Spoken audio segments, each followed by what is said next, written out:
10, 9, 8, 7, 6, 5, 4, 3, 2, 1.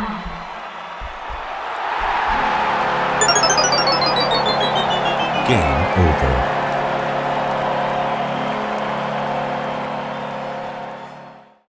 Welcome to Game Over Montreal. We are covering, as they say on this show, another Montreal Canadiens loss, but a hard-fought game by the Montreal Canadiens against a vastly superior opponent. I don't know if you guys know this, but the Florida Panthers are really good. And to talk about it, let's bring on my guest for tonight, the one and only hardest working person in the industry, Shayna Goldman. How you doing, Shayna? I'm doing well. Thanks for having me. Thanks for pumping my tires off the bat. Damn. I gotta always pump your tires because I feel like you are. I know from experience how hard you work to do so much analysis in this sport, and people have got to pump your tires. You're amazing, Shayna. But how great of a way to segue into you being on the show that it ends with a too many men on the ice penalty.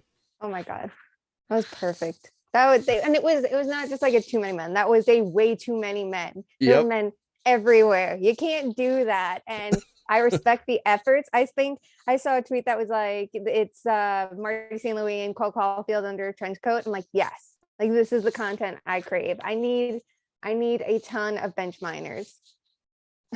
Yes, 100%. And I feel like if you're against the Florida Panthers and you're a team like the Montreal Canadiens and you're down a goal in the last couple seconds, you may as well just throw 15 guys out there and see what happens. You know, maybe they won't know. Maybe you can get a tying goal and the referees will be like, why not? If you're not cheating, you're not trying, right? Exactly. I mean, they might be too stunned to speak, right? If you just throw out 2 full lines or something like that, you never know. Something crazy could happen. Why not?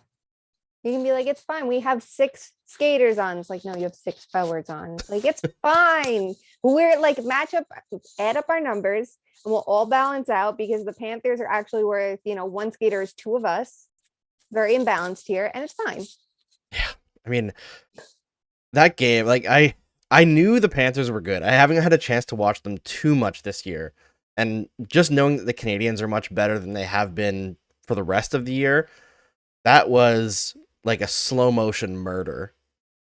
But it wasn't that bad. Like, I looked at Hockey Vids after, and at even strength, I think the model has it as 3.1 expected goals for each team. So power plays do make an impact here for the Panthers in particular. But like, it really wasn't as imbalanced. Like, the Canadiens got to the quality areas of the ice, so that deserves commending. And the shot difference, when you look at it and you go, well, the Panthers had over 40 shots on goal. Sure, but the Canadiens weren't that far behind either. So like, we're not judging on our standard scale of looking at it being like, well, your team got outshot. Let's say it's 43 to 31. That's not very good. But in this case, like, there is a little bit of a silver lining because you look at the opponent and you're like, well, if you're managing that, that's pretty good. And yes, you could throw in the argument, sure, they don't have Aaron Ekblad and it's Ben Chiarot on the first pair, and like their top 4 isn't what it should be, and there's a million other things. But at the end of the day, this is a Canadiens team that's depleted after the deadline as well. So like, they should be proud of it. Oh, 100% they should be proud. I thought the fact that it's been kind of the modus operandi under St. Louis is like, even when they lose, they just don't go away. They score the late goal to put it within 1. They continue pushing all game. It's just the Panthers are so talented. And it seemed like, especially in the first period, every shot they got looked like an absolutely deadly scoring chance. Like, the pre-shot movement was there. The stuff that like isn't quite captured by expected goals models in the public sphere. It just, like, you could see just by watching the game, sorry to pull that out, that like that first period, the Panthers were insane. And part of that, of course, like you said, is the fact that they were able to draw some penalties. But I think they were drawing those penalties because they were just having full shifts in the offensive zone, and the Canadiens were really struggling to get it out. Yeah, like, that's something that you like always have to keep in mind too. Like, not just if you're taking so many penalties, likely it means you don't have the puck. If you're blocking a lot of shots, you probably don't have the puck. If you're hitting a ton, you probably don't have the puck. So, we need to, I really wish we could have like a measure that was like effective hitting, effective blocking. Like, I want to know if you hit and you came away with possession and, or within 2 seconds, there was a change of possession. Like, I want to know those numbers, and it would be a ton of work, but I feel like there's so much there too, because we're talking about things like, oh, well, they were drawing penalties, like they were doing this well. Like, I want to know what comes next. And this is just me being nitpicky here, but I just feel like it would give us like a fuller look at what's going on in a game. And in this case, like, the Panthers were dominating. I would love to see like what the Canadiens did, like quantified a little bit more, because like we're biased. We're going to see a great hit or, anything. We're going to be like, oh, well, let's focus on that. But I want to know, like, and then you can see the raw count. I want to know like how many times they did something to change possession more than just takeaways. Like, I just want to build on that a little bit more. And I feel like we could break down a team trailing a little bit differently too. Like, how many times did they not have the puck and they did something stupid to try to get it back, and that's what took the penalty? Yeah. Like battling too hard along the boards. I mean, I feel like that's kind of what killed Josh Anderson tonight, right? Was trying too hard to get the puck in situations where he wasn't going to get the puck, and that ended up costing him 2 offensive zone penalties. And ultimately, the game-winning goal, the game that put it all away, was because Josh Anderson was trying too hard to fish with his stick and got caught in somebody's skates. And I feel bad because like he also had 2 breakaways tonight, so you can't really rag on him that much. But at the same time, I feel like this game really encapsulated the highs and lows of Josh Anderson. In the same way, it kind of showcased the highs and lows of Ben Chiarot, because he had that assist on the big tip-in goal from Duclair, and then earlier in the second period, he was absolutely pantsed by both Paul Byron and Cole Caulfield in like a couple of shifts. So it's kind of fun to see a game where players who have really big highs and lows in their seasons have it in one single game. And it shows you why they're maybe not controversial is the right word, but he's controversial. He's controversial. He's straight up. I mean, the trade return is definitely controversial. Yeah. No, I think too, like there's 2 other interesting parts of this game in particular. First of all, you have Ben Chiarot going up against his former team. If anybody's going to know how to beat him, it's his teammates. As it should be. It's the same thing as like, if you're going against a goalie you used to practice against and play against, like you should know their tricks and what they're going to do. And I'm sure the Canadiens have known Ben Chiarot long enough, they could look at it and be like, we anticipate he's going to do this. And sure, you could be wrong in some cases, yes, he's playing in a new system, but like how much did he absorb in, a hot minute? So I think that adds a little bit of intrigue to it. And for Josh Anderson too, like the Canadiens just lost a great player in Lehkonen. Is there pressure maybe from someone to say, I can step up in his absence? We don't have someone that's going to be as good of a forechecker. I'm going to try to take that on. And I could be completely wrong by this, but like that would be my line of thinking too. Like, there's going to be more departures. Do you want to be one of them? Do you want to be the player that's showcasing that you can do more and then you're on your way out to a contender? Or do you want it that you show your value and you can stay, or just, explore another aspect of your game? Your team's missing this quality. Let's try to bring it in.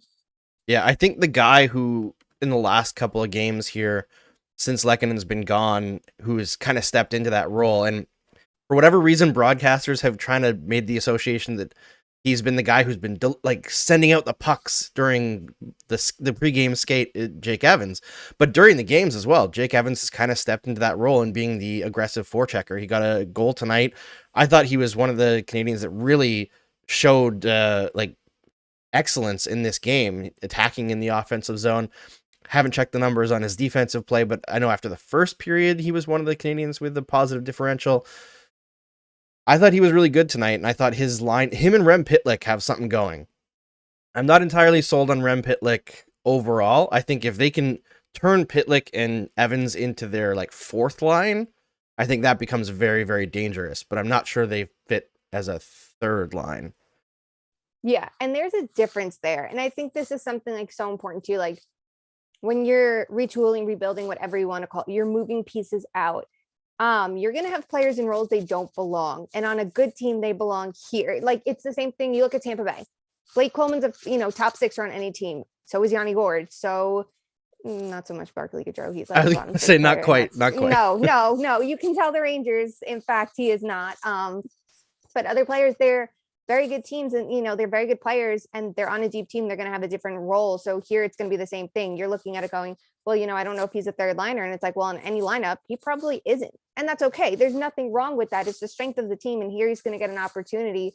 But as they fill in the gaps over the next couple seasons, whoever is, staying, whatever, like I imagine they'll be slotted into proper roles at that time, unless they show something. I mean, this is the time to show, hey, we can be this game breaker. But then again, there's like a loyalty thing too when you start talking about that. Like, they could be a game breaker. Do you want them to be? Is it just because they were there and they went through it and they were great soldiers in sports and whatever bullshit you want to spew? Because like, we know that's the case, but no, there is something to that. Like, he's going to be in a role he's not fit for a while, but as they get it together, as long as he's still there, ideally he'll get to go where he actually belongs.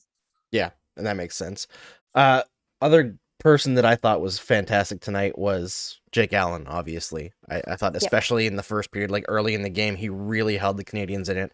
It could have been like 5-1 after that first period. It just seemed like the golden chances that the Panthers were getting, and he was absolutely on fire. Not to denigrate Spencer Knight, who I thought had a really good game as well, especially that big save on Rem Pitlick, but I thought Jake Allen was probably the best overall player for the Canadiens tonight. Yeah, he was the difference maker. And I think it's like, it's so encouraging for him coming back from injury to like to come into the net and play this important role, because no matter what, he was filling shoes that he could never fill when he came into it this season.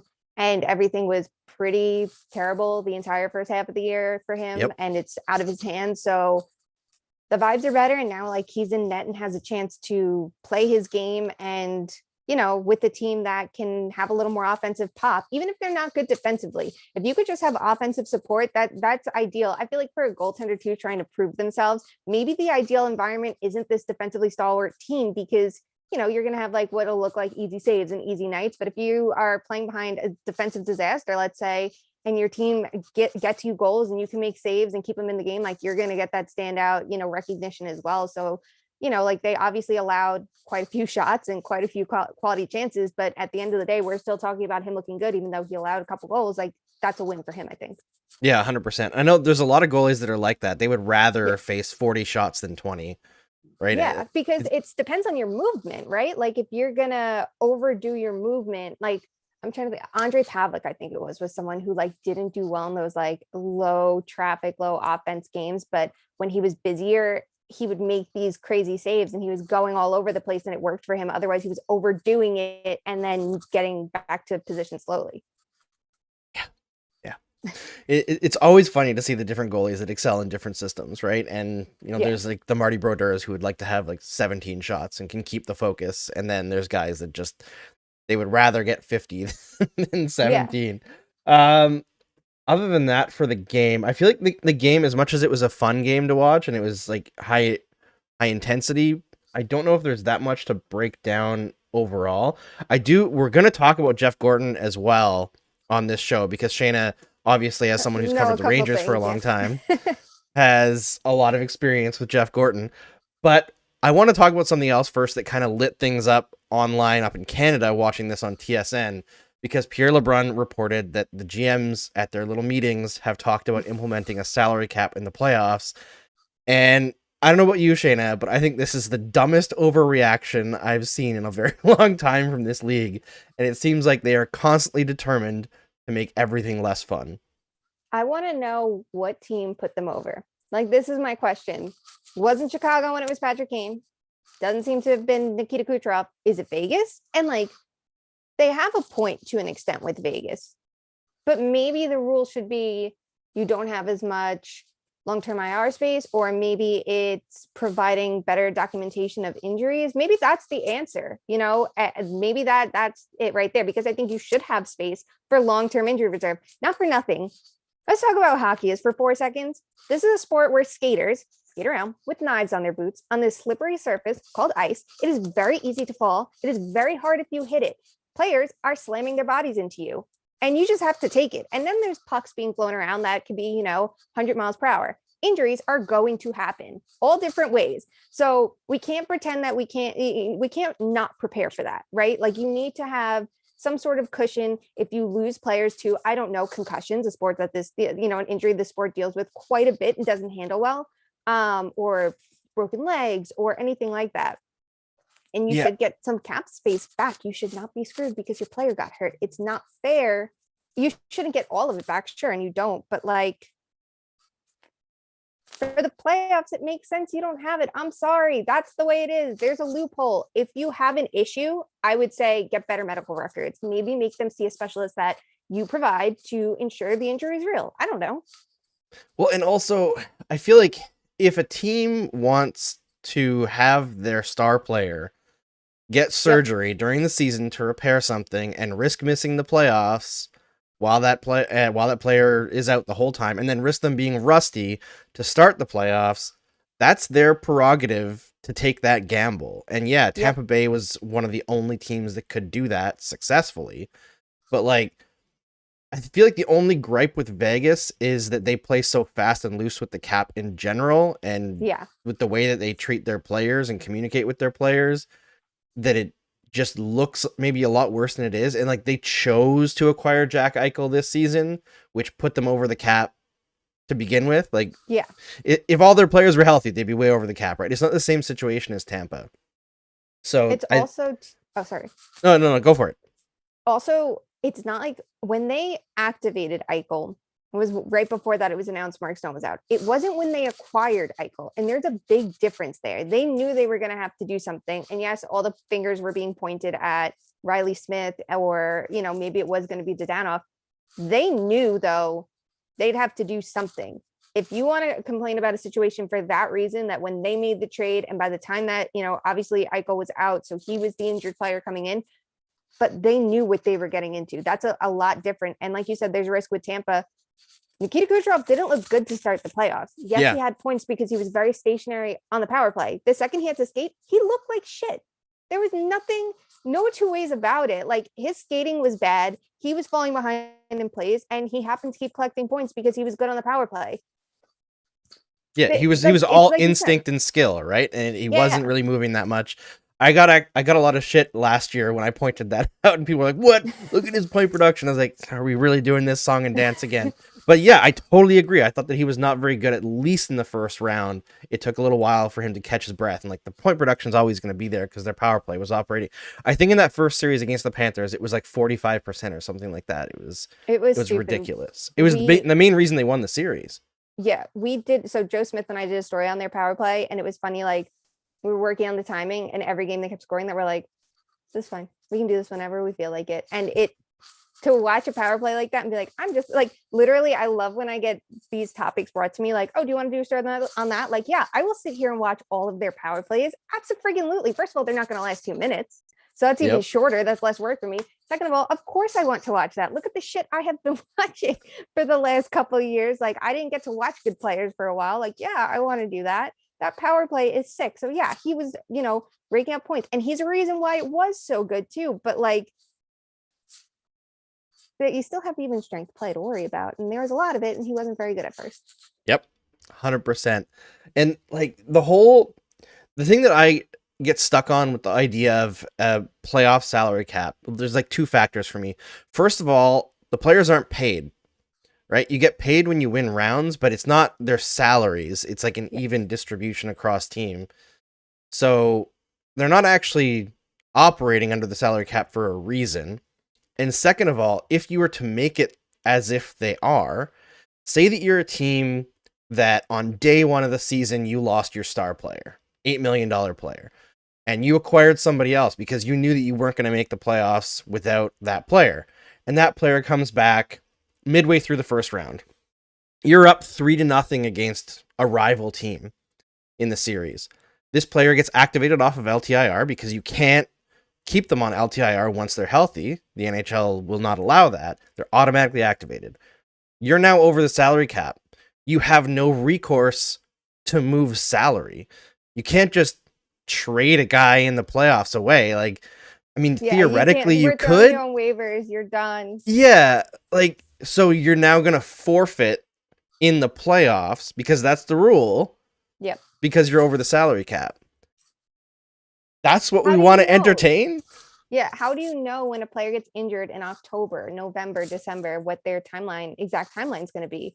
There are times that players have setbacks. It happens all the time. There are times that players are not comfortable coming back. You could look at Byron right now in Colorado. He came back from injury and he actually wasn't ready to go. Like, it's unpredictable, and you're dealing with so many injuries. Like, not every single case is exactly the same. Yep. And it just, look, if the NHL knows how to do anything, it's to be motivated by the exact wrong things and make a reactionary decision on how to fix it, which actually fucks everything up so much more, instead of looking at the problems that they actually have and doing something about it. So cool, enjoy your busy work at the general manager meetings to talk about something you shouldn't be talking about when there's 5,000 other things that you could be doing. But sure, let this be the one, because you're all upset that you didn't figure out the loophole sooner, or you don't like that you're going to have to go up against the Avalanche, who are able to absorb more players because they have a player on long-term IR. And the same with Aaron Ekblad in Florida. Like, I get it sucks, but like, we saw the Ekblad injury.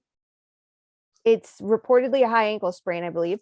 We know the timeline for that. Could he come back in 3 weeks? Probably. Should he? No, he would screw it up more. This is going to force him to sit and fully heal. But guess what? He's still injured. Even if he could come back, like, he's still injured. He's still out of the lineup for a reason. Like, it's tough to say. Gabriel Landeskog is having surgery right now. Do you want to go check on him? Like, I don't know. He's out of the lineup. It's a risk, but that opens up like a whole new door of sometimes players come back when maybe they shouldn't, right? And yep. You look at, like, I saw a lot of comments today, like, oh yeah, Kucherov was skating for 2 months before the playoffs. I don't remember it being that long. I feel like it was a few weeks. That long. Yeah. But the point is, like, just because he was skating does not mean he was capable of playing in an NHL hockey game. Carey Price is skating right now. Get on the ice in a minute, please. Have hip surgery. Hop on the ice within a week. Let me know how you feel. Like, Carey Price is skating right now. He's not playing for a reason. They're circumventing the cap because they think they're going to make the playoffs. Yeah, that's exactly it. Make his huge return. And that's the other thing. Like, I've seen there's comments here on the stream chat from a loyal viewer here, Thomas, saying, yeah, Kucherov wasn't very good at first, but what about a few days later when he was really good and they were way over the cap? Well, the thing is, like we've said, they weren't over the cap because it was the playoffs. There's no cap. But at the same thing, like, the Montreal Canadiens last year, who made the Stanley Cup final, were also over the cap. What if Jonathan Drouin got over his mental health issues in the middle of last year's playoffs and he came back? The Canadiens would have been over the cap if there was a cap. So it's not as if the Lightning were the only team to be carrying more than the $80 million cap last year. Yeah. It's just that it happened to work out for them. And if we're going to look at, like, who got lucky, guess what? It's the Stanley Cup winner every single year gets super lucky, because you have to get lucky to win the Stanley Cup. This is a league with so much parity. You cannot win without, like, injury luck on your side and some puck luck as well. Yeah. And I think, look, you could say, like, at a certain point, you'd be like, maybe teams are abusing it. Maybe this year in particular, but, like, Gabriel Landeskog is still having knee surgery. That's not nothing. You don't know how he's going to be when he's returned. It is, like you said, it's a huge risk. If you want to be mad at a team, be mad at Vegas and be mad at them because they acquired a player that they had to put on long-term IR because obviously he was out, but they knew they weren't going to be able to fit him when he returned.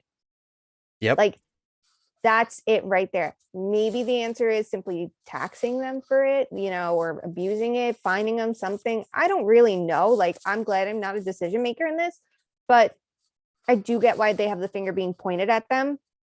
But it does seem like Mark Stone's legitimately hurt. And we did see he was in and out of the lineup before that. If this was an injury that all of a sudden Mark Stone's out of the lineup, he has been perfect all year, that's a different conversation. That wasn't the case. And there were numerous times you would have hoped he could have come back to better their chances sooner than later anyway. Like, that's their most important player. Now, all of a sudden he's out. Like, he is the Vegas Golden Knights. Like, Mark Stone is that elite player. He's that good. He's that much of a game breaker. Of all players to be the one to, like, be pointing the finger at, like, I don't know. I think that is a little bit tough. And Alec Martinez too, like, they could use them. They could have used them probably before Jack Eichel came back to the lineup too. So it's just tough. Like, you knew one player got injured. Mark Stone had been in and out all year and not playing up to his level. So I give them a little bit of wiggle room there, but the problem stems from when they acquired Eichel without a clear plan on what to do. So yeah, like, the league should deal with them, but should they punish everyone for it? Probably not, unless everybody, like, it gets out of control, but it's not at that point yet, in my opinion. And, like, especially right now, like, the cap hasn't grown as we anticipated. Obviously, no one saw this coming, and it did. And, attendance figures, influence how, like, the growth and everything like that. Like, everything was saying that the cap should have gone up, with the new TV deal, like everything was on track for that and teams were operating that way. And then everything went to shit. Like of all times to be throwing the book at them, it's kind of like in this environment when your league is not growing in revenue like it should because you do a horrible job at marketing it. How many people were saying they didn't know when the outdoor games were? Like there's so many different ways. How many players do we talk about their personalities? And anytime that there is a little bit of progress, it's met with so much resistance because of the league. So right now, when everyone's, belt up to be a little bit tighter, and yes, that just stopped teams from signing contracts like Tucker Poolman and Derek Forward getting money and Patrick Nemeth got like all those contracts. Like we could look at it and be like, okay, but teams are also spending money in a bad way. At the end of the day, everyone's tight on salary and the league is at fault as well as the environment. So maybe like, let's not do this right now unless things were that out of control and just deal with Vegas as like a single case basis before making this huge issue when there's so many other things going on right now that it just seems like the timing is kind of off. Maybe when there's some growth in the salary cap and things are a bit different, it'll be the right time to have this conversation. But right now it isn't. 100%. And I feel like you could punish sketchy use of LTIR in season before you'd have to bring things over to the playoffs. Like unless you're going to pay players their salary, like prorated per playoff game, introducing a salary cap in the playoffs just seems so crazy to me. And I'm glad you brought up the like bad marketing of the outdoor games because like just me personally, I pay a lot of attention to hockey. Yeah. The only reason I knew there were outdoor games this year is because of the jerseys. Like I saw do start the conversation. They do like there was literally no advertising that got to me, and you would think that all my feeds would have at the very least on social media advertising or like see it during a hockey game. The advertising is going to be an outdoor game. It was maybe the week of for the one that Toronto played in. Yep. And the Nashville one, I only saw it because like Eric Young bought the jersey and I was like, that is the ugliest jersey I've ever seen. Why would you buy that? He was like, I love it. Unironically. It had character. I like how bold the colors were. I hate that it said Smashville and like the way the font was lined up was a little bit odd. But no, you're right. So the jerseys were like leading the way. Look, we know there's going to be Winter Classic, Stadium Series. We assume Heritage Classic does not come around every year, so yeah, there should have been more marketing for it. Think of how much marketing went into the Maple Leafs reversible jersey in such a short time. Everybody was talking about it. We all knew about it, and we knew it was the next gen night. We knew what it was about. Like, there's so much good with that, and that's the funny thing too, because how many complaints were there about the jersey being ugly, or they didn't like the other side, or they didn't like that it was Justin Bieber involved with it, when at the end of the day, if Justin Bieber posts a Maple Leafs jersey on Instagram, people want to wear a Maple Leafs jersey. Like, think of Rihanna walking around in the Ottawa Senators jersey. Fuck, I wanted an Ottawa Senators jersey if Rihanna looked that good in it. Like, it's so good for the game. It reaches different fans because, we don't need to be advertised to as much. We need to be informed of when things are going on, but they don't need to sell hockey to us. We're watching it. We're here. We're doing it. I know this is something like they were talking about it on 32 Thoughts, and Jeff Marek was like hammering it home. Like, you don't need to advertise to me. You need to advertise to the next generation. They're, the people who are going to be gruff and disliking this are probably the ones that are hockey lifers anyway. And, it's a different generation of fans. You need to bring in new fans, and you need to be creative in how you do it. And it's not bringing in some people from TikTok who nobody knows who they are, and then they don't even use them and they don't vet them properly. Like, that's not it.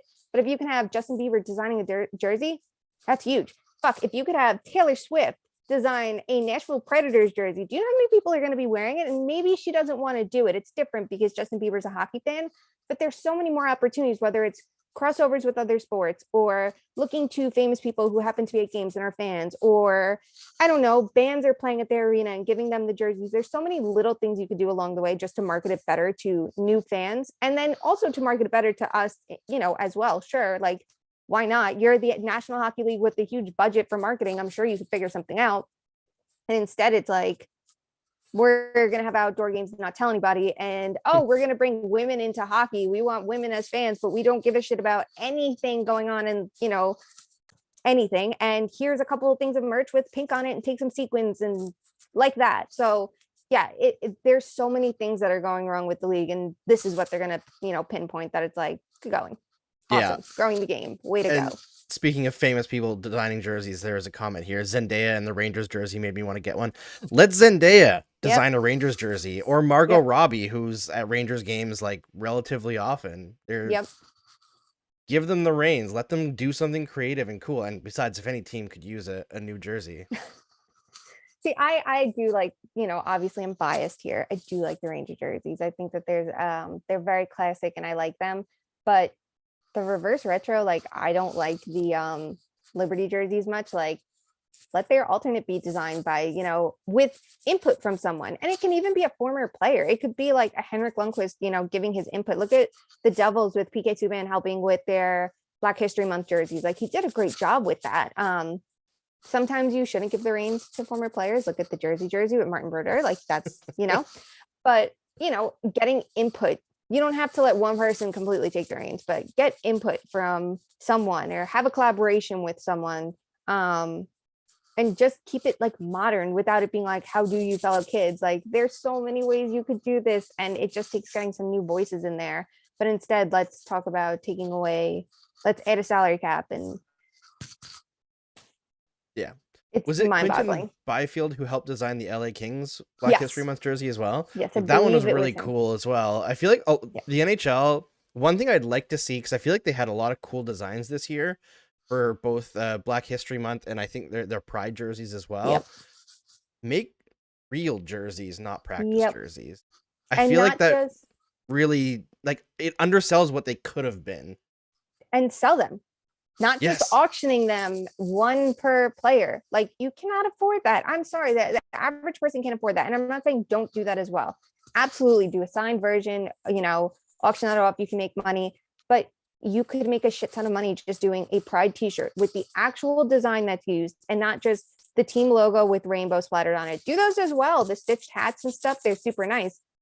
Have the actual logo and put that on a shirt. Proceeds going to wherever. I know the Devils did that with the Subban t-shirt. I know the Canucks have their Pride stuff on their actual team store, but not on the NHL.com store. But yeah, like it's really not that hard to put more things out there, put more jerseys out there, put the Pride jerseys out there, put the Lunar New Year ones out there for sale. Do a hat, do a pin, do a puff. There's a million things you could do. And instead it's like, here, you can auction this off and try to win it. And otherwise you get shit. Yeah. And correction from the comment section, it was Akil Thomas who helped design the LA Kings one, Okay. not Byfield. That's So- even cooler though, because if that's a player from their AHL, that's right. It's even cooler that they like looked to a player from their system, not even on the NHL team to do that. I think that like, I don't know, that speaks volumes too if they knew that was like an interest of his or something like that to ask him to do it. Like you would imagine it's a veteran player. That's a young voice. Look at that. A young voice in cool. the future of the Kings designing something. Wow. Look at the marketing right there. We all loved it. And then none of us could buy anything with it.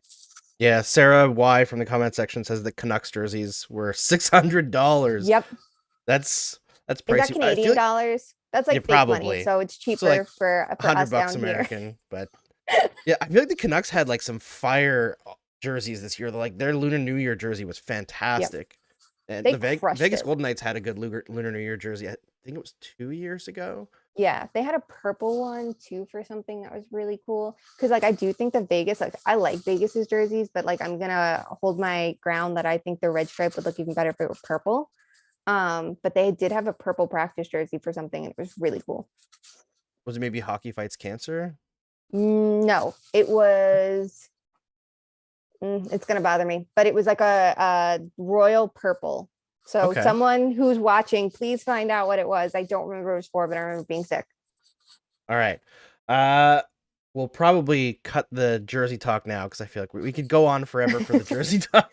Let's get to Jeff Gorton because I think that is a point of interest for many, many Canadiens fans right now, because obviously this is a situation where the Canadiens are weirdly the happiest fan base in the NHL right now, because they got to have their candy last year. They got to go to the Stanley Cup final. They didn't win, obviously, but it was a fun run. You know, Arturi Lehkonen scoring the series-winning goal to send them to the Stanley Cup final on Jean-Baptiste Day up here. A huge moment. The city like came alive for the first time since the pandemic started, essentially. And then this year, they suck. They're absolutely terrible. Worst first half of the season in the history of the team. And then in the course of that half bad season, everybody that was holding them back gets turfed, and they bring in this new regime that seems to be highly progressive between Kent Hughes and Jeff Gorton, and everybody's super excited. They have a banger deadline, bringing in a ton of assets, and now everyone's just like on 11. The team's fun to watch again, and there's no real criticism to go around. Everyone's in the honeymoon period of the new management. So do you have any bad news for us, Shayna? Okay, there's good and bad. So Jeff Gorton, before that they actually started rebuilding, did make a couple smart moves to help the Rangers. And the biggest one was the Mika Zibanejad trade for Derek Brassard. They saw Brassard was trending in the wrong direction. Zibanejad was trending in the right direction, half the cap hit, a couple years younger. And they were able to flex their money a little bit and be like, hey, we'll pay a signing bonus for a second round pick. Like that worked out. They were able to take that second round pick, a third round pick, and get Brendan Smith as a deadline rental, who they ended up extending. No, the contract didn't work out. Different circumstances at the time of the signing and the trade. It was exactly what the team needed. There were missteps though. So initially they were retooling on the fly. They announced this at the draft, where they announced that they were buying out Dan Girardi, correct move, that they were trading Derek Stepan, incorrect move, and moving Antti Raanta, correct move, because, sell high on a backup goaltender, let them go be a starter somewhere. It's kind of been their system with Benoit Allaire they could trust as a goalie coach. They put the two assets together, mistake right there, because they limited the return. They took on Tony DeAngelo, which was a risk, and drafted Lias Anderson 7th overall, who they drafted for his readiness, ideally to step into that bottom 9 center position. And I think it was closer to middle 6, because they had lost Oscar Lindbergh to the Vegas Golden Knights. And really it was David Desharnais they signed, if I remember correctly, and Mika Zibanejad. That was their center depth. And they had to run 11 forwards a lot because they just didn't have an answer. But positives from there. First the rebuild move. So the Ryan McDonagh trade, they again grouped assets. They were hellbent on getting Libor Hayek, I believe it was. Wrong move. Brett Howden had a high ceiling at the time, so it was thought. So you could argue it was the right move in picks. They probably should have gotten more, because that was their captain and number 1 defenseman, and JT Miller, who they didn't really get a chance to play at center. And they moved players like Michael Grabner on expiring contracts. Right move, good return. And Rick Nash, it's funny, like that, I think was also somewhat underwhelming, but it worked out for them because of Ryan Lindgren, even though at the time of acquisition, he wasn't this high-end prospect. He was like a very old school defenseman, and Boston just didn't have any like inspiring draft picks and prospects. So there was good and bad with that. But it did work out in their favor in some respects. And then after that, they did start swinging for skill. And that was where I think things changed a bit. Like the Vitaly Krasov draft pick, no, it didn't work out. But at the time, they were going for his high ceiling. K'Andre Miller, Nils Lundqvist, like there were a lot of positives with that. But there was also a lot of luck. Adam Fox wanted to be a Ranger. Ton of luck. Yeah, that's Artemi Panarin wanted to be a Ranger. A ton of luck. And the interesting thing with it is too, like in every situation you're rebuilding team, you should not be going for the Artemi Panarins. Your focus should be the Adam Foxes, these young players who aren't just 18-year-olds in your lineup, but these young players who can, help be assets now and in the future. There's a little more NHL readiness behind them. The Jacob Trouba trade, it was a good deal. It made sense why they wanted him. But for a lot of the players, they did overpay them. Trouba, they went 8x8. They didn't need to go that high, and they did. And you could make the excuse, well, it's okay because you're overpaying a good player versus a bad player. And that's right. That was a change from years past. But they did it to numerous players. He had another great trade, which was Ryan Spooner for Ryan Strome. That worked out really well. It seemed like there were so many opportunities to sell high, and they didn't on him. And I wonder if that's going to burn them now. He hired a college coach to come in and work with the team, which was, again, the right move because Alain Vigneault was not it. So there were a lot of pluses and minuses to it. He made a couple really great trades. There were a couple things he definitely made mistakes on. And when they focused on skill, that was great. They won the lottery twice. That was incredibly lucky. And there was an openness, it seemed, towards data to an extent. I think it's greater now in Montreal. And I think that's great and wonderful because there were times they definitely could have used it then. But yeah, like there's hits and misses to Jeff Gorton, and a lot of the moves were relatively safe. That like some of the trades he made were a little bit safe. Some of the prospects he went for were a little bit safe, but it seemed like they started figuring it out a little bit more towards the end. I would have been curious if he, got to finish this out, how things would have looked. There are a lot of pieces he did put in place to help the Rangers get to where they are. I think the Rangers would have been a better team going into this year, no matter what. And it was the right time for a coaching change, or at least even just assistant coaches for them going into this year. And obviously then they went the toughness route and everything, hit the fan. But, there were positives, and this team was positioned to exceed expectations, going into the season, no matter what they did. And the last 2 years they did as well. And he was still like patient and didn't buy, say, last deadline when maybe they could have felt like we should have done that. We were close to the playoffs. They didn't. So there's a lot of, interesting parts of it, but there's a willingness to tear it down from him. That was really important with the Rangers. Like, he tore it down. He was very willing to do it and got rid of every piece that it felt like they should have. But yeah, there were definitely some misses. Like the Henrik Lundqvist situation was one of them. Like, they completely mishandled that and should have done things a lot differently. So yeah, there's pluses and minuses there, but the difference is here, like, he's not the general manager. So there is some checks and balances that he could have ideas and someone else will execute them, or someone else will have ideas. But the positives are, like, he is willing to go for it and tear it down and do what he needs to do. Because he did try to half-ass it with a retool when they should have stepped back a little bit further than they did. And it's, they tried when they retooled to still sign right now players, think Kevin Shattenkirk and stuff, and it obviously didn't work out. Buyouts were one of his bigger mistakes. And some of the drafting was poor and some of it wasn't. So it's a very mixed bag. Like, it's interesting, like, when you look at it, and they got very, very, very lucky, but it's not all negative either. So there are some positives.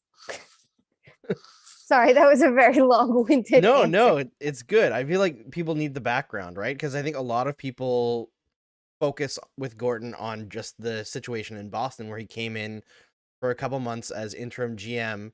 And I think it was like drafted Bergeron, and no, it might not have been Bergeron. I don't know if he it was involved in. Yeah, he did the Rask They were good trade, contracts. signed Yeah. Zdeno Chara, and then Chiarelli took over and won a cup based on essentially that core. And then destroyed everything. Yes, and traded away a ton of good players. I feel like people should have seen what happened in Edmonton coming when they look at Boston's should've. trade of like elite players and what little return they got for them. Like, Like- the Blake Wheeler trade, I think, stands out as one of them. The Sagan trade. Sagan trade. like- There was a lot of bad in Boston, and the fact that he got another job is mind-boggling. The fact that Jeff Gorton got another job is not mind-boggling in the slightest. He deserved another opportunity. I think he was fired. The whole situation was a mess. The was he directive changed. fired, or did him and Davidson step down after the whole Dolan tweeting out against George I Parros? believe both were let go, Okay. but I could be mistaken, because that was that was fucking crazy, all of it. It was completely Um, wild. The thing with that too is, like, keep in mind, like, there was interest in Chris Drury elsewhere. They had been dealing with that for a year or two, I think, at least. So maybe there was some concern, but we know what fueled a lot of their decisions. And, a lot of people look at it and be like, well, look at them now in the playoffs, so it's fine. But it's like, you could find 50 flaws with this team without, it's so easy to point them out. And a lot of them stem from their decisions this past summer. But yeah, like, the good thing with Gorton, like, I did think he was going to get more for Lehkonen. I'm not going to lie. Like, I did think he was going to get more there, but there should be some confidence in spotting player trends and knowing when to flip them. And, like, Ryan Spooner for Ryan Strome was an outstanding trade then, and it looks even better after the fact. At the time of the trade, though, it was exactly what they needed. Here's a player with bad scoring, good underlying numbers. Let's see what he can do in a new environment versus a player that just isn't making it work there. And the mistake for him was, yes, he signed him to a contract. He signed Vladimir Mesnov and Ryan Spooner to matching contracts that summer. The coaches did not use Nemestikov. I don't understand what happened there. And Ryan Spooner fizzled out after scoring, but having crappy underlying numbers. So in a way, you could have seen it coming, but he found an exit. He made it work. And the Zibanejad trade was outstanding then. If you, at the time, he was not someone that people thought would be a first line center. When he came to New York, he had an opportunity as the 2C, and he got signed to a very team friendly contract that would have worked as a high end second line center, or maybe that low end first line center. And then Zibanejad kicked up his game. Like, it worked out. So, he knows when to take certain risks, but I think he's improved with the draft mindset a lot from the traditional, safe, low upside, high character picks that they were going for. And then we're swinging for skill. And that was like the biggest change, I think, and the biggest positive that should help out Montreal.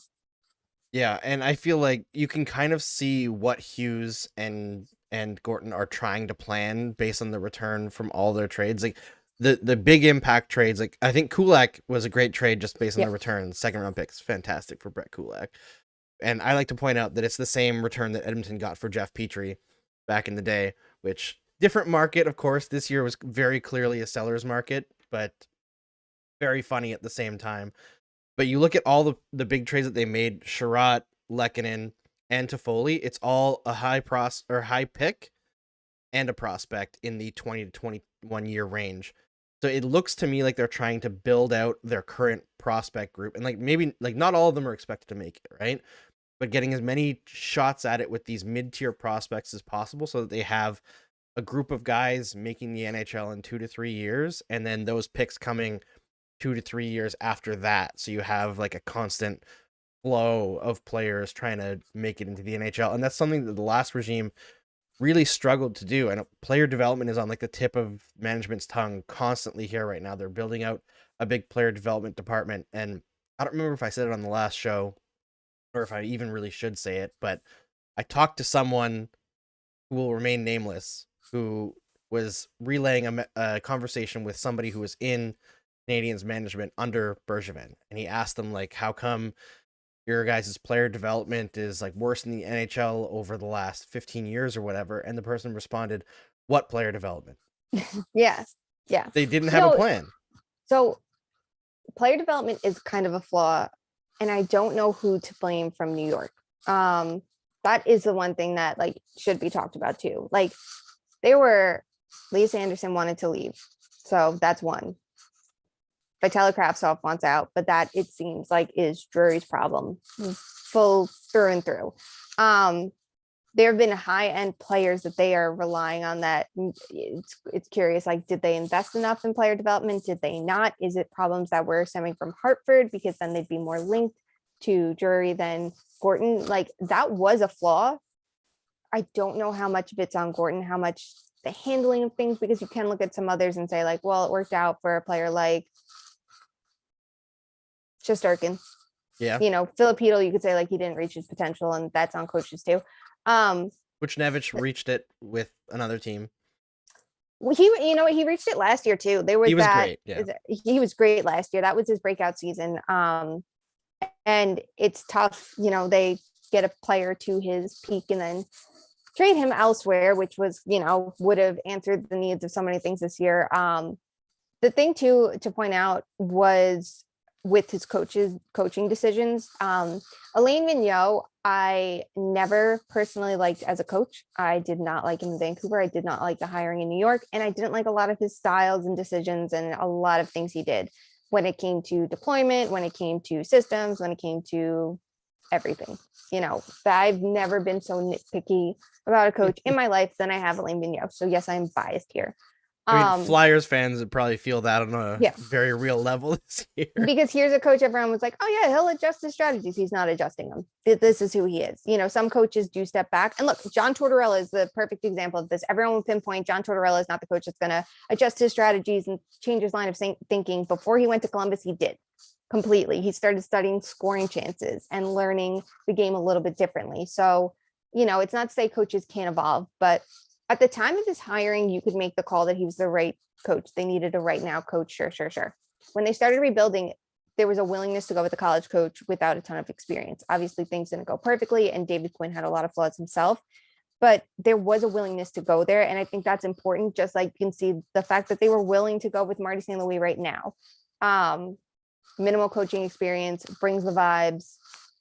And this is a player who knew every different role there was to be. He knew what it was to be underrated because of his size. He knew what it meant to work his ass off. He knew what it meant to be an elite player. So there's a lot to it, with Marty St. Louis that makes him such a good fit. Like, he's someone probably the most excited I've been about a coaching hire, because I think that there's so much potential. And then the second he opened his mouth, it was like, oh my God, everything you were hoping for, he is, so true. Concepts over strategies, over systems, and making reads, because he was the kind of player that did that. It's not like he's, so often we see coaches they weren't these elite players, they were fringe players or something. Sometimes we see the coaches that were elite players are specialty coaches or something like that. Marty St. Louis is a head coach, and he was an elite player, and he could do a little bit of everything. He was hard to play against. He could score. He could be on the power play. He could play in all situations. He even shifted to center for a minute when the Rangers were down to center when Derek Stepan got hurt. That's and he was right. down to center. I remember that. Yeah. So this was someone who was willing to try everything, do everything to be as valuable as he could be to his team. He is like the perfect coach for so many situations. Even though he doesn't have experience, you can get someone who can help you with the X's and O's. But the fact that he's not going to penalize you for making a read that you thought was the right play, and he's, encouraging players to go for it, that's huge for their confidence. That's great in development. That's so many things that you look at the Rangers rebuilding situation wasn't there. The players were not encouraged to make reads. They were not encouraged to play out of, certain systems and in a lot of ways. And there was a fear that if you make that mistake, you're not going to be playing your next shift. And oftentimes, if you did make a mistake, unless you were one of those veteran players, you were not playing your next shift. So like, in theory, he meant well with that hiring. And in theory, there were a lot of reasons to like it. And it didn't work out the way I think most had anticipated.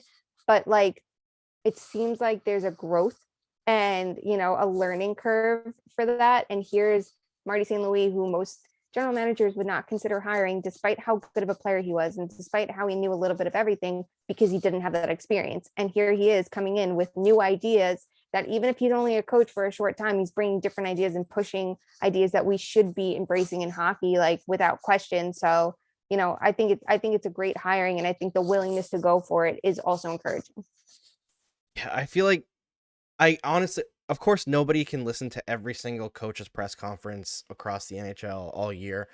But from the opening press conference that Marty St. Louis did, when he said that he would rather his players make a mistake while making a read than be afraid to make a read, I was like, I don't think I've ever heard a coach at the NHL level say anything remotely close to that. And it was just music to my ears from just a watching hockey standpoint, and watching the way that the Canadiens have been operating under Dominique Ducharme, which was very robotic. Do this, do that. This is what we do when the puck is here.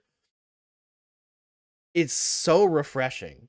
And I think that anyone who's watching this team, who watched them this year, even last year in the playoffs, yes, things were going well for them.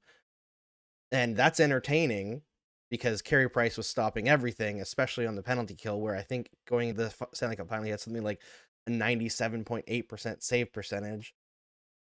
But overall, it wasn't what we would call entertaining hockey. And the turnaround now, even when almost half the roster, it seemed, was still on the injured reserve, and they had one guy in Nick Suzuki playing center, who probably would be a center on the top four line on any team. Like, Jake Evans, I really like, but again, probably a fourth line center who has a lot to prove. But they were running like Laurent Dauphin, who's an AHL veteran, on their second line when Marty St. Louis first took over, and they won like 5 straight. So it's like, the difference is so stark. And obviously next season, you're not going to have everything be positive over 82 games. No team really has that. But just in terms of entertainment value and watching the kids excel, it's been such a breath of fresh air. Yeah. So this is such a tricky time when it comes to coaching, because I think general managers can overthink it when it's for a rebuilding team. Like, do we want someone that's an expert in development, and we know someone that's proven working with young players and yada, yada, yada? Like, and there's reason to have that. But on the other hand, too, it's like, do you want someone who your players are going to want to run through a brick wall for? And you have that in Marty St. Louis. Do you have someone that's going to encourage your players? You can bring in assistants who specialize in development. You can fill your front office with those, types of people. And hopefully they do it, because that's something more teams should be, putting more emphasis on, and having different voices in there and different opinions from a data standpoint, from a hockey standpoint. There's so many things you can do. but it just is interesting. Like, this is a coach who doesn't have that experience, but you can see the difference in quality of play. You can see the difference in attitude. So it looks like it's the right choice. Maybe they feel that they have to add a couple more assistants in the future, and they can, find coaches who specialize in certain things. Maybe they bring in, a high draft pick who is a great center but needs help, so they can get him a skills coach. You can do all kinds of things, but your actual bench boss, your leader is Marty St. Louis. Like, I think you're going in the right direction. Yeah, it's definitely a very positive thing. And Shayna, I've probably kept you too long already because I try to keep it shorter, but I know you got to walk your dogs and everything. But I have one last question for you, just because we've seen Montreal Canadiens fans speculate it during the regular season and looking forward to next year, and the fact that he's an unrestricted free agent. What do you see for PK Subban's future? I know it's been a rough ride for him as a Devil, and his career is very clearly, not where everybody expected it to be at this point in time. Yeah. There's lots of people who want to bring him back. There's lots of people that don't. Where do you see him ending up next year? I'm not sure. I don't think it's going to be New Jersey. I do think that they value and respect him, but it did almost sound like they were saying they weren't going to bring him back when Tom Fitzgerald spoke about the situation. So he's not going to be going for money. He got his paycheck. At this point in his career, given his level of play, that has to be, if he's not going for money, he could really like take his pick, because there are teams that should want him. Would he want to go to a rebuilding team? I'm not sure. If it were Montreal, could the conversation be a little bit different? It's possible, because he has a relationship with the city, with so many things there. Like, it's not this like cut and dry situation, and it's different management. So I don't think he's someone that's bad to have. He's someone that it seems like is good in the room, and, young players appreciate. I think that you could see that in New Jersey as well. As long as he's in the correct role, I think it's okay, which is understanding that he's going to be a third pair defenseman. And obviously New Jersey's defense, there's so many things going wrong. So it's not like there's a lot going right, but there's obviously a lot that's gone wrong the last couple of years too. So it's obviously made his game look a little bit tougher than it is. But I'd be really intrigued to see where he goes, because I think it would probably be to a team that looks like they're in the playoff mix, unless it's Montreal. They're the only team that I would like kind of put to the side and be like, if they want him back and he wants to go back, that should happen.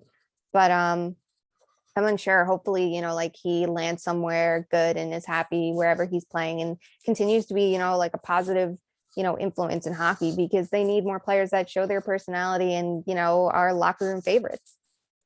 Absolutely. I know, like, the impression that you get from people who don't like him up here is, locker room distraction, and that he's not focused on hockey because he has other things that he's doing, whether it's charities or the fact that he How dare dresses you nicely. charities. I know. Yeah. I mean, I don't know if you know this, Shayna, but the day that he announced his like $9 million fundraiser for the children's foster, I don't know if it's 9 million, it might be 10 million. I don't know. Yeah. Whatever it was, a big number, which is a fundraising thing, which a bunch of people attributed as a donation. It's not quite a donation, fundraising. Yeah. He did contribute his own money to a certain amount, but not that much. Anyway, people framed that, because the Canadiens had not announced a captain yet after Brian Gianto left, as him trying to donate money to a children's hospital to campaign for himself to be the captain of the Montreal Canadiens. That's how vicious some people treated that situation, like PK Subban up here. So it's like any tiny hint of a rumor, people latch onto it as him being like this terrible person that's just in it for PK Subban. So is there any impression in New Jersey that he is a distraction or bad in the room? I've heard only good things. I don't think that there's any of that, because if that were the feeling, I imagine they would have been super willing to retain salary and make a deal happen and do everything that they needed to do to trade him, whether it was last year, this year, whatever it may be. This is a team that could be looking for assets, for future assets. If they could have figured out a way to move him, if he was a problem, I don't see why they wouldn't do it. But it's amazing to the people that have those opinions. Like, do you work your job and have zero personality and interest outside of it? It's the same thing, Mika Zibanejad's a DJ, and people like, you should be focusing on your hockey. Like, is he allowed to have a good time? And he was doing his thing, and then he came back into the season and was thriving. Like, hockey is so important. We get it. It's their job, and it's such a commitment. I forget who said it. Was it Sheldon Keefe? Maybe he was like, we take so much time away from, or maybe it was Kyle Dubas, like, we take so much time away from like the players' families because they're on the road all the time, they're practicing. This is such like the job is such a commitment. If they want to have interests outside of it, we support it fully. And like, that's how it should be. Yeah. So hopefully wherever PK Subban lands, there's that willingness to embrace what he's going to bring, the programs he'll do, the style he'll bring to the locker room. It does seem like that's appreciated. You see it get promoted all the time. I don't see the team saying, let's collaborate on a jersey design. If there were negative feelings about him, why give him the easy, yes, it's a PR win for them, but it is free. It looks good for him too, being involved in that. So, it doesn't seem like there are those issues there. And I think that they were obviously overblown before, but here's someone that players seem to like, and he has a big personality, so be it. Yeah, I feel like he would probably get along pretty well with kids like Cole Caulfield. He got that high energy, right? Yeah. Like, I feel like he'd support him so well too. Yeah. And I understand from the perspective of like PK Subban as a guy who doesn't ever go down from 100, that can, like, in a locker room, I'm sure it can get annoying. I have no doubt of that. But there's a difference between that and being like an active bad person to have around. And I feel those types of players, how often are they embraced in locker rooms and given second, third, fourth, fifth, 20th chances? Like, come on. Exactly. All right. We'll wrap it up there. Before we close it out though, Shayna, please tell everyone where they can find your work, because I know it's everywhere. So you can find my work at The Athletic, and you can find my work at Sportsnet twice a week with stories using SportLogic data. And you can find the Too Many Men podcast floating around. You'll see a bunch of clips poorly edited by me throughout Twitter. And you can find me on Twitter at Hey Shay. There's 3 Y's on the Hey and 3 Y's on the Shay, because it's super mature Twitter name. Absolutely. And you can find links to those things in the description of the show here and as a podcast as well. And in case you don't know, the Too Many Men podcast also features Allison Lucan and Sarah Siv, 2 absolute favorites of this network, this show, and everyone else in hockey. So please go check that out and support Shayna, because she's the best. Thank you so much for doing this. Thanks for having me. My pleasure. And thanks everyone for tuning in. We'll see you on Saturday night for, oh my goodness, it's Canadiens Leafs. What will we talk about? Maybe Game 7.